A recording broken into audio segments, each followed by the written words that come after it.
Alec, today on the podcast, we are going to finally discuss Superman, the 2025 installment from Mr. James Gunn, hotly anticipated. He's taking over the DC helm in the rubble and ashes of the Snyder. This is who he's tapped. This is who they've tapped to try to bring this thing back around. So why don't you get us started on kind of your thoughts on a screening of Superman? So two things. First off, one, I've never been a huge Superman fan like that. Like for some reason, just didn't do it for me. It was always more Batman or Marvel characters for me. The only thing I really got into Superman wise was like I have the Death of Superman comics and like then the stuff, some of the stuff afterwards when Superman was dead. Watch the movies, with Christopher Reeves growing up.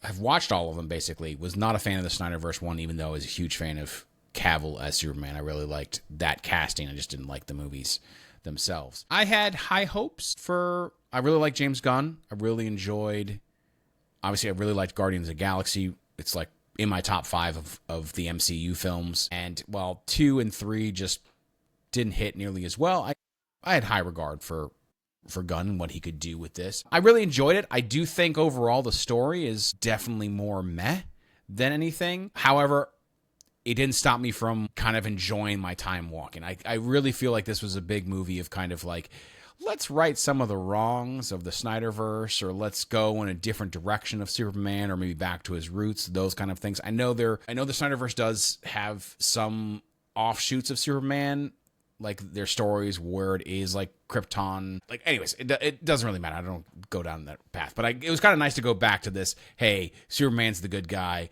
always trying to help out people, those kind of things. And I that was kind of fun. I definitely liked Corenswet as Superman. I thought he did a good job of both being Clark Kent and Superman as well. There wasn't anything really terrible that I thought of this movie. I just was, outside of Nathan Fillion's haircut, absolutely thought that was disgusting. I know that's actually like the character, comic book accurate. Yeah, comic book accurate, but I was like, this is terrible.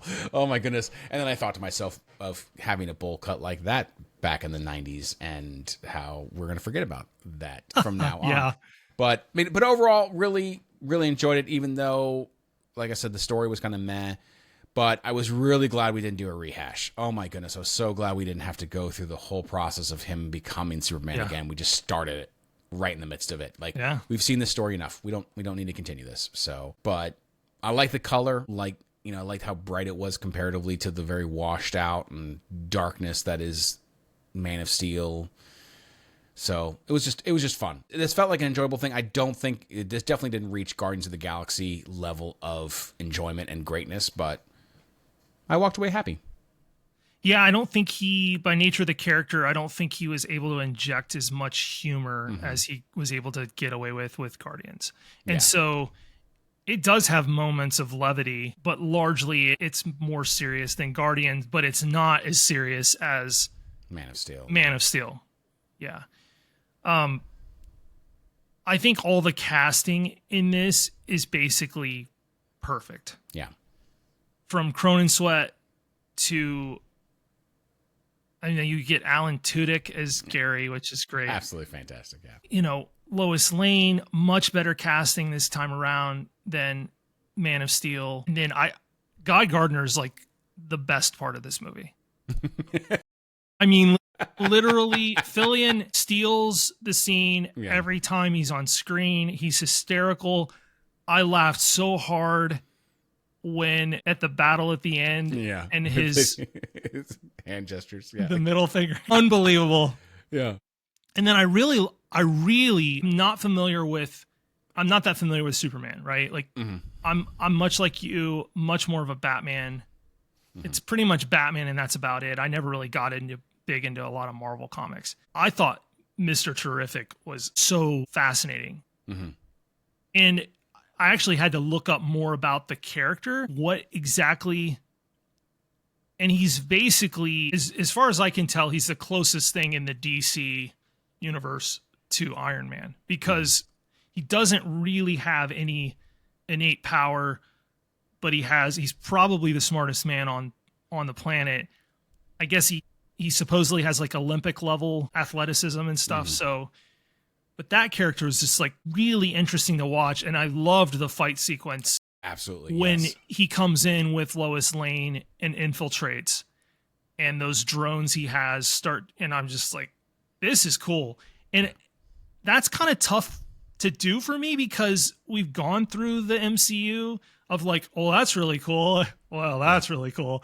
You know, it's hard. The bar is so high now with visual effects and fight sequences and action. I thought the movie held its own in that regard, largely.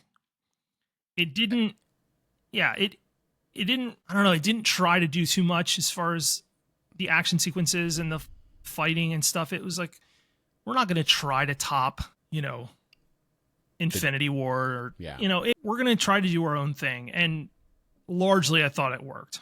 Yes. But I agree with you. The narrative's kind of, it's not terrible, but it's not, you know, there was nothing like, oh my goodness, look at this story kind of thing. And the story was just kind of a vehicle to do a Superman movie. And I will agree with you, going back to the Mr. Terrific fight scene. And this just goes to show again how great either James Gunn is in picking songs, or whoever he has as like, not as composer, but like who's ever doing the audio. It's a music editor. Music editor. It's a music editor, yeah.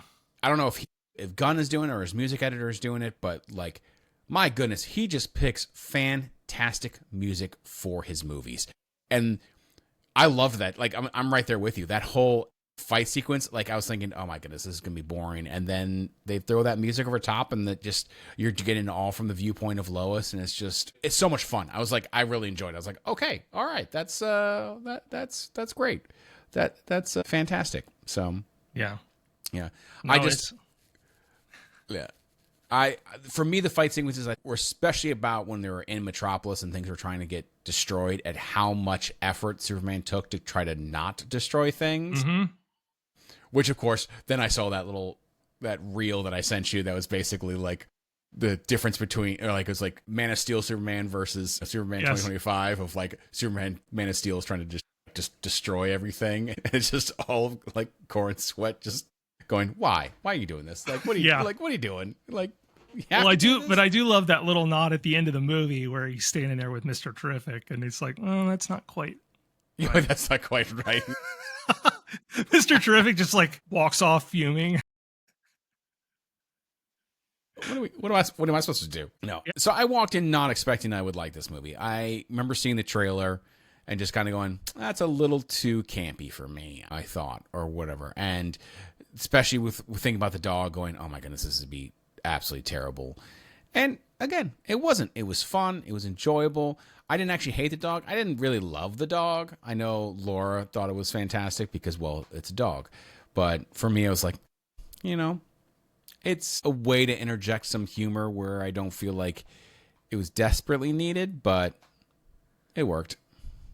I think they're in a good place because the characters are all really fun and well-formed and well-acted. Holt's really good as Lex Luthor. I think they actually, and the movie's made a lot of money. I mean, it's not made MCU money, but it's made enough money. Like, they've already greenlit the sequel. I think they're in a nice position narratively where the sequel can, at least with the narrative, can be much better than this. Mm-hmm. And I think that's a good place to be.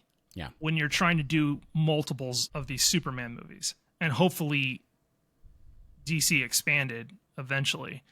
I love the dynamic between Jimmy Olsen and the gal that's Lex's girlfriend. It was so good. And the reveal with her, with what she's actually been up to, was brilliant. Yeah. Just brilliant. And it's funny to watch him change his view of her, of like, wait. Yeah, I really enjoyed that. And the movie had a lot of characters to try to juggle, and I thought it did a bang-up job of juggling that many people. I do get frustrated when they sideline the main guy, which they did they sidelined Superman for a big stretch of this movie, and I'm kind of like, really? That's so tired. Just gonna put him in a box. Literally put him in a box. I'm in a glass case of emotion. Glass case of emotion. It's like, and I think this is one of the problems with Superman. One of the reasons why I don't like him is he's basically invincible. Like, kryptonite's the only thing that gets him, and really it doesn't.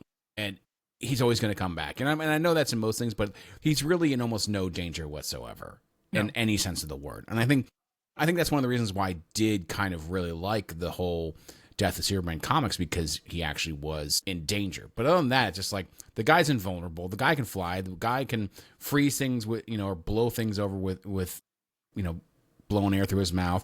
He can, stop bullets. He can, lift buildings as they're crashing. Like literally, this is why I've never been drawn to the character. Yeah, it's like he's too OP. Yeah, it's he's OP, and he has no real moral failure. Yeah, he has no flaws. No. Yeah. And so as a character, that's just not interesting. No, it's not. But I thought they did a good job of, like, especially when Lois is interviewing him and kind of prodding him, and he's getting frustrated. I really liked that. I also think that Gunn has made this movie and this version of Superman, the timing of it is perfect, because our culture today is super cynical. Mm-hmm. And he almost was like using the audience's cynical nature against it. Mm-hmm. Of like, we've all grown so cynical that being good is radical. Like, treating people well and doing the right thing, even in the face of it, like, ruining your life, is radical, and it's punk rock. Yeah. I loved that message. And then I loved the Iggy Pop closeout track. Yeah. The needle drop there was just like, I was like, because I had that song on my playlist for, I think it was 2010, 2011, somewhere in there, maybe older than that, maybe 2005.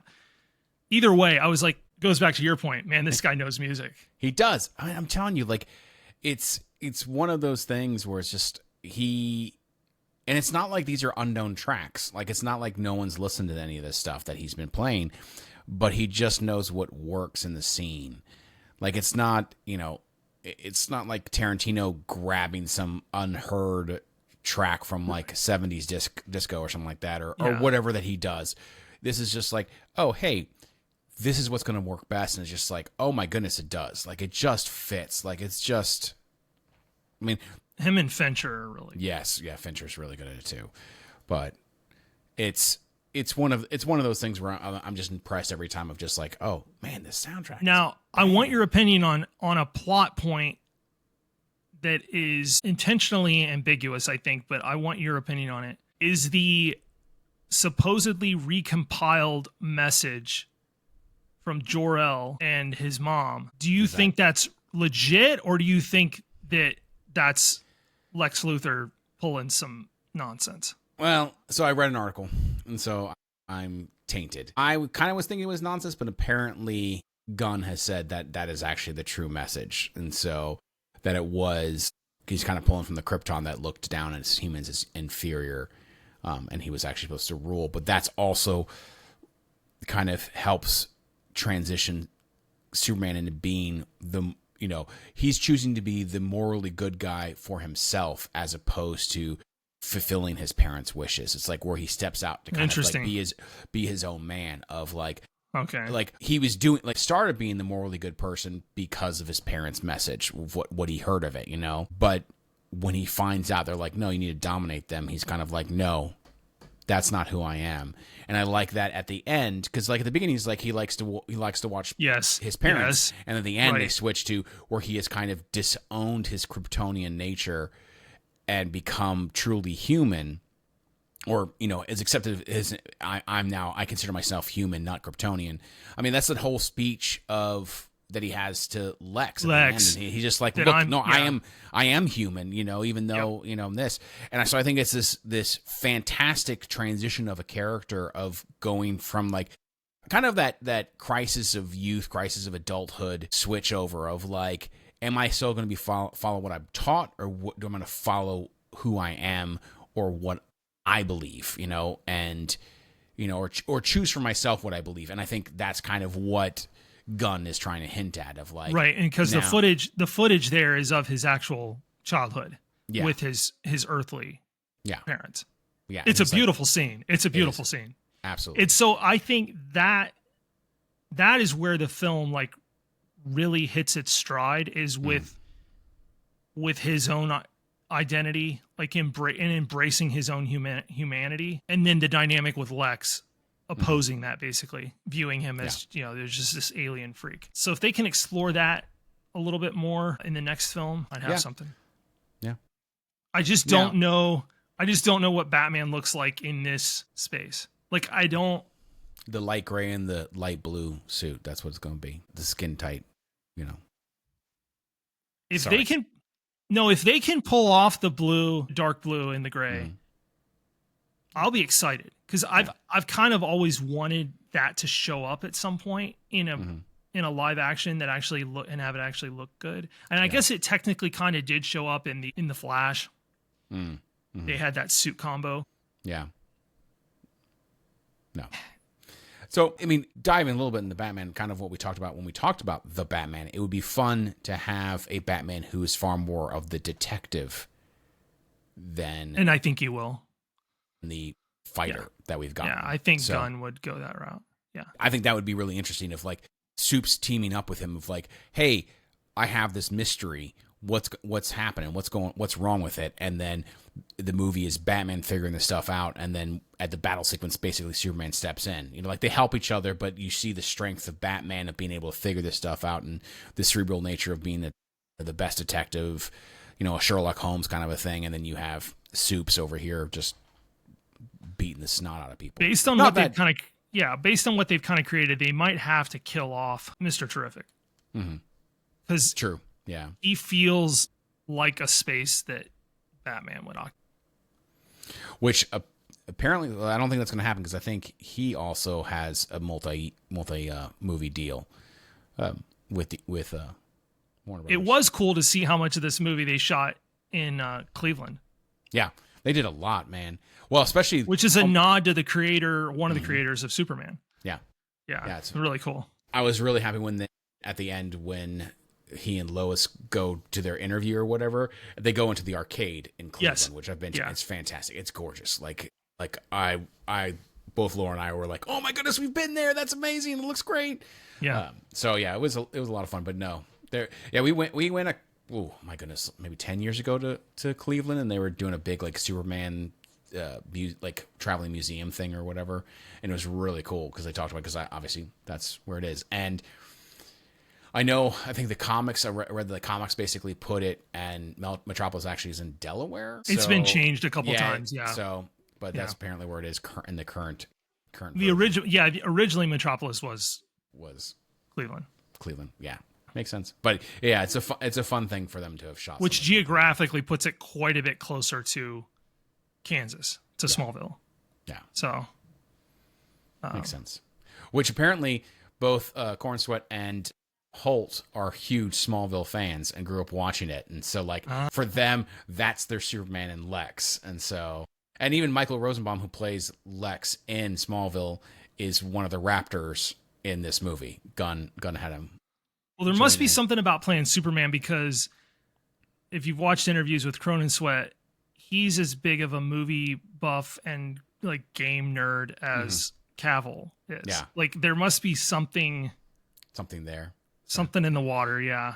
Well, and Cavill did end up sending him a letter, basically like of support and encouragement, and like Corenswet basically was like, is super sweet, like super meaningful, like doesn't really go into it, just as like he like basically is throwing his whole support, which is still, I mean, which is great, because I mean, talk about a guy who got just raked terribly by Warner Brothers and everybody, because you're Superman for a couple movies, and then you think it's gone, and then Black Adam comes out and you do a post-credits thing where you show up, and then, oh yeah, guess what? You're not going to be Superman going forward. That's your last appearance, is a post-credits scene in another movie.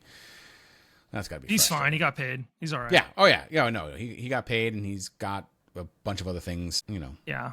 happening for him. So, and I should state, I enjoyed Man of Steel. I don't know, but I would give this one the nod over it because it feels more correct. Snyder just felt like he was stuck making Superman movies when he actually was wanting to make Batman movies. But they were being made while Too Nolan soon. is doing his trilogy. So it's like, but yeah, tonally, the color grade, everything about those screams Batman. Yeah. Well, and this is also definitely feels more Superman because this is the first Superman movie since Superman Returns that actually uses John Williams' Superman theme. Score. Yeah. So, because Schneider didn't use any of it for any of his stuff. By the way, I will say I might have given this a little bit of critique for them sidelining Supes for a long stretch, but I will say the fight and kind of escape sequence in the void was visually amazing. Yeah. And I watched this at the house on the projector with Gwen and our daughter, and it looked so good. And it helped that it was a brighter film playing back. So on projection. That whole sequence visually, I was like, this is cool. I've not seen anything that looks like this. Just the way that they created that environment to how it kind of looked and felt and operated gave us something fresh. That was the challenge with this movie. How much of this can they make that feels fresh and interesting? Yeah. The superhero fatigue is real. It is. Oh my goodness, it is.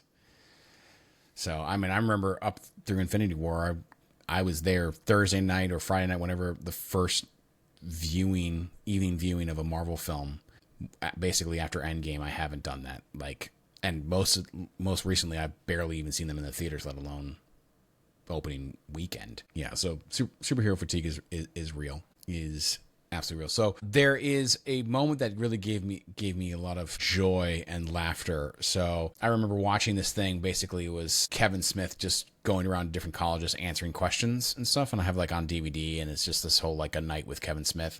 And so he's just telling stories all this time. And one of the things he talks about is early on, after he had made Clerks and a couple other movies or whatever, he was asked and was paid to write a draft of Superman because they were thinking about rebooting Superman.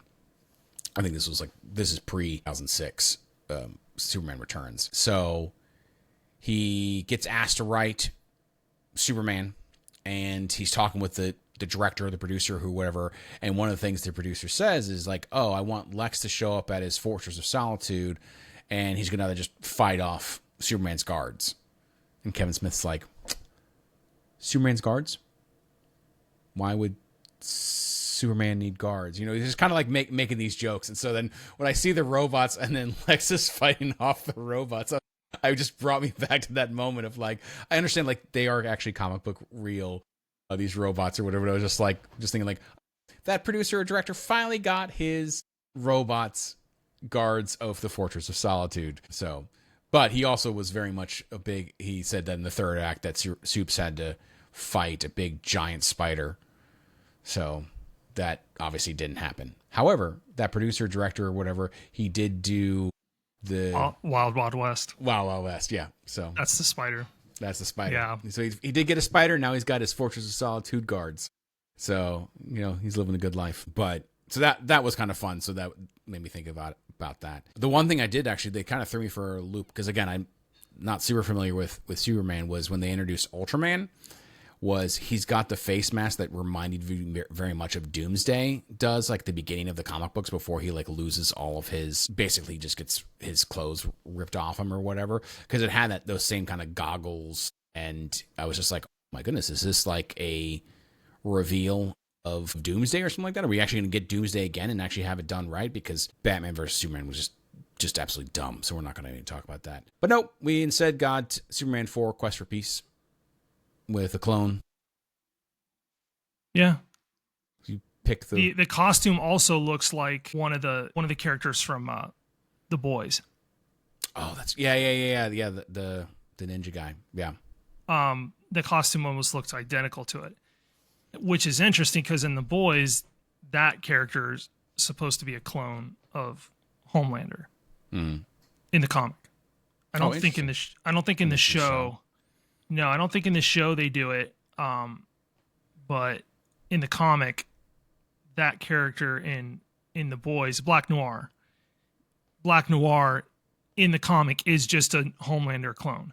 Interesting. I did not know. So that. I felt like it felt kind of like a nod to that. Because he looked like Black Noir. The costume was like really similar. And then he takes it off. It's like, oh, okay.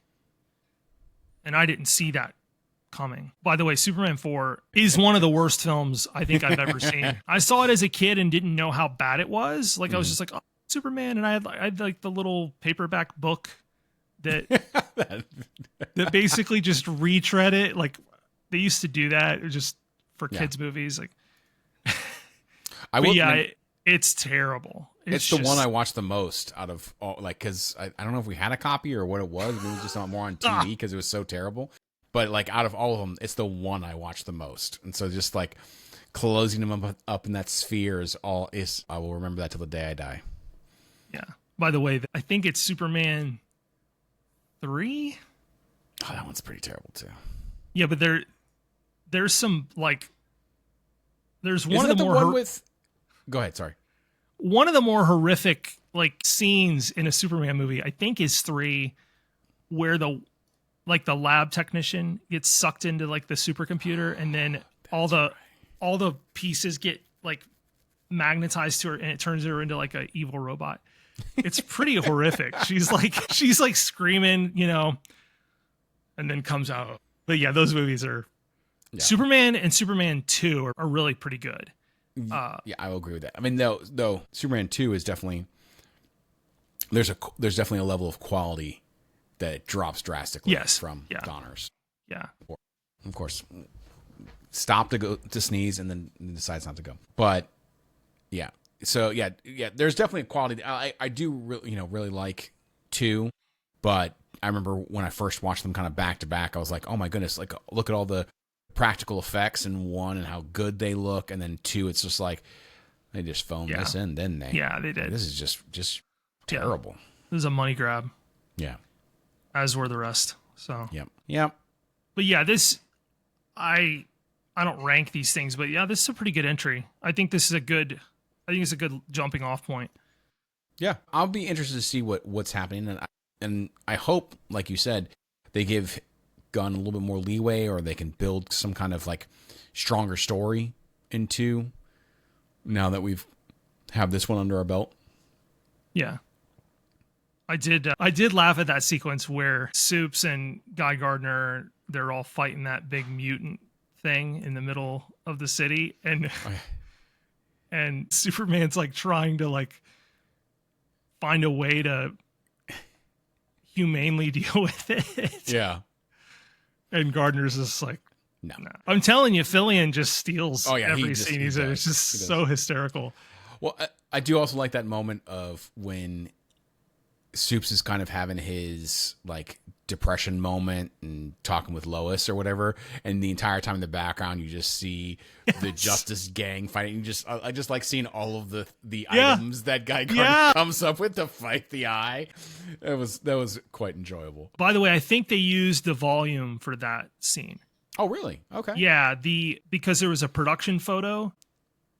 early production photo they released from that scene where he's in the apartment with Lois, and then it's at night and they're fighting that big glowing mutant in the back, and you couldn't tell what it was from the production photo. But yeah, I believe that's the volume, the screen. Oh, that's cool. And then built with the set right next to it, so that all the light like reflects off of them, like and into the floor and the glass and stuff. See that, which I think is always that's how you use the volume for sure. Exactly. That's what I was going to say. Yeah. That's how you do it. Use it as a set extension in frame, and I think it looks spectacular. But yeah, that scene made me laugh. Like, because they're going to town on it. Like, I feel like there are elements of this with Mr. Terrific, and especially with Guy Gardner's Green Lantern, that they owe to the boys. Like especially the corporate nature of what is it, the Justice Gang? The Justice Gang, yeah. what is it they want? Oh, that one guy, that elemental kind of guy wants to join. And he's like, no. And then he's like, but no, he's not joining the Justice Gang. And then he's like, well, that's a really good name. You're in. By the way, it took, I was actually surprised when I read this, but basically it took him like 6 hours to get him into that costume. Like it wasn't Which a costume one? like that. The Metamorphos guy or whatever. Oh, really? The guy who, yeah. Like it was like 5 or 6 hours to do the makeup and prosthetics and stuff like that to get into, which is like, in my opinion, that's like fast. For that level of detail, that's pretty good. Yeah. That's good. Yeah. Were you as thrown off that Bradley Cooper showed up? Like A little bit. It took me out. I was just like, it's an interesting choice. I don't know. Why? He's friends with him. He played yeah. Rocket, so And he did great as Rocket, but I was just like, all right. He said he wanted more. He wanted an actor that had a little more gravitas or like was well known. Mm-hmm. Kind of like how Marlon Brando played it. And then Russell Crowe played it in in Man of Steel. So, by the way, go back and watch the Man of Steel. Like the initial trailer was really good. Was it? Okay. Yeah, because it had Russell Crowe like voiceover narration throughout most of it. It's a much better trailer than Man of Steel is like a decent movie. The Man of Steel trailer was tremendous. It was really good. Okay. That reminds me, it's like very similar to like the Terminator Salvation. It is. The It's trailer very was so amazing, and then the movie was like, I'd say the Terminator Salvation trailer was more deceitful than than Man of Steel. That's fair. Yeah. I'll have to go back and watch that. And I was impressed with Superman, with how much in the movie is not in the trailers. Mm-hmm. Yeah. They did it right. Like the big stuff is nowhere to be found in the trailers. Yeah. That they did that right for sure. Okay. I enjoyed it. It was good. I'd give it a watch. I'm excited to see what Gunn does with the DC EU version 2.0. It never ceases to amaze me how people can screw stuff up. Well, especially because, DC had all of its characters. Like, Marvel didn't have Spider-Man, didn't have the X-Men, like Venom. Like, they were all licensed off. So they had, like, tertiary characters. Yeah. And Sony. They had tertiary characters. And Fox had X-Men. So it was all tertiary characters that no one cared about. No one liked Captain America. No one liked Iron Man. Like, maybe a couple people. Now, they're great. But, I don't know. You had someone who had good vision, I guess. But I think they just lucked out in a lot of ways, and then some of it. That and the absolute tone setter of a film that is Iron Man. Yeah, I think they owe a lot to Favreau. I think the whole entire thing is for coming out the gate with that was It's still in my top 5 of superhero. Well, of best MCU films. Oh, that MCU is Iron Man, the original Iron Man. So I don't know. Yeah, we're curious to see where this all goes. Hopefully they can get enough movies made while Corenswet's still in his 30s. Yeah. So and not burn through and then turn around and he's, 40 years old. Yeah, and he's great. Because they're starting to get into that territory again with Pattinson's The Batman. Mm-hmm. We've missed a whole cycle of a film because I know there's some illness or something there with Reeves, but they have a script now. So, and I'm glad that Pattinson's Batman won't be the Batman it tonally doesn't make any sense at all. Like it just doesn't whatsoever. Work. It would just total clash. It would just not. It would not work. No. Which was surprising to me that Warner Brothers greenlit that, knowing that they probably wanted a EU Batman. Mm-hmm. I'm glad they did. I enjoy the Batman, but which, by the way, you can listen to that episode. Everybody, that was one of our earliest episodes was the Batman. You have to dig early, season 1. So I'm looking at the poster right now, trying to figure out exactly which episode it is. Yep, it is. Looks like it's episode 13. Yeah, there. Well, you got it faster. All right, thanks. It was the last episode of the first season. So The one that even though we knows but don't, nobody knows we does. Well, the cat's out of the bag now. we have seasons, people. You don't know what season we're in, but And the big question is, why do we do seasons if nobody knows what seasons they are? And they're not done thematically, like nothing. The closest thing we done, did was done so that if we want to do a full thematic season, we can. Yeah. But we just haven't elected to do that. No, we did the half season of Arnold films. Yeah. And it wasn't even a half season. It was like 2/5 of a season. Yeah, that was an early discussion. So, you got any final thoughts before I close this out on Suits? No, I enjoyed it.